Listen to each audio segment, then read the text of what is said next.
বিয়ে মানে ফটোশ্যুট আর হচ্ছে ভিডিও করা। তো ফটোশ্যুট আর ভিডিও করতে করতে বউর অবস্থা খুবই নাজেহাল। আসসালামু আলাইকুম। যে যেখান থেকে আমার এই ভিডিওটি দেখছেন আশা করি সকলেই খুব ভালো আছেন। গায়ে হলুদের অনুষ্ঠানে আসছি, তো এখানে এসেই দেখি যে সমস্ত সুন্দরীদের মেলায় সবাই তো আগেভাগে চলে আসছে, আমাদেরই একটু আসতে লেট হয়েছে। এমন দিনে কারেন্ট যাওয়ার কি দরকার ছিল? আমরা যখন রেডি হব তখনই সন্ধ্যার সময় কারেন্ট চলে গেছে, তখন ওই অন্ধকারে কি রেডি হওয়া যায় বলেন তো?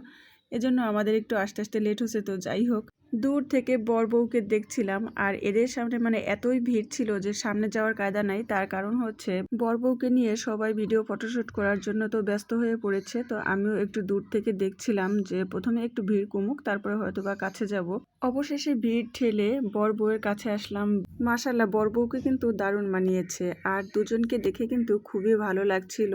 একে একে সবাই এসে আশীর্বাদ করে গেল। আর হ্যাঁ, এরই মাঝে বলি যে আমার এই ভিডিওটি যদি আপনাদের ভালো লাগে তাহলে কিন্তু অবশ্যই কমেন্টে বলে যাবেন যে আমার এই আজকের ভিডিওটি কেমন হলো। আর অবশ্যই কিন্তু একটা লাইক এবং কমেন্ট করতে কিন্তু ভুলবেন না। গায়ে হলুদের অনুষ্ঠান তো শেষ, আজকে যাচ্ছি বিয়ের দাওয়াত খাওয়ার জন্য। এসেই দেখি আজকের বিয়ের সাজেও বউকে কিন্তু খুব সুন্দর মানিয়েছে, মাশাআল্লাহ, দেখতে খুবই ভালো লাগছে। বউ বেচারির আজকের দিনেও নিরিবিলি নেই। তার কারণ হচ্ছে এই যে বিয়ের দিন দেখতে পাচ্ছেন সবাই ভিড় জমে আছে বউর সঙ্গে একটু ভিডিও করার জন্য, একটা ফটোশুট নেওয়ার জন্য। বউয়ের অবস্থা তো নাজেহাল, তার কারণ ফটোশুট করার সময়ও চুল ঠিক করা লাগে, আঁচল ঠিক করা লাগে।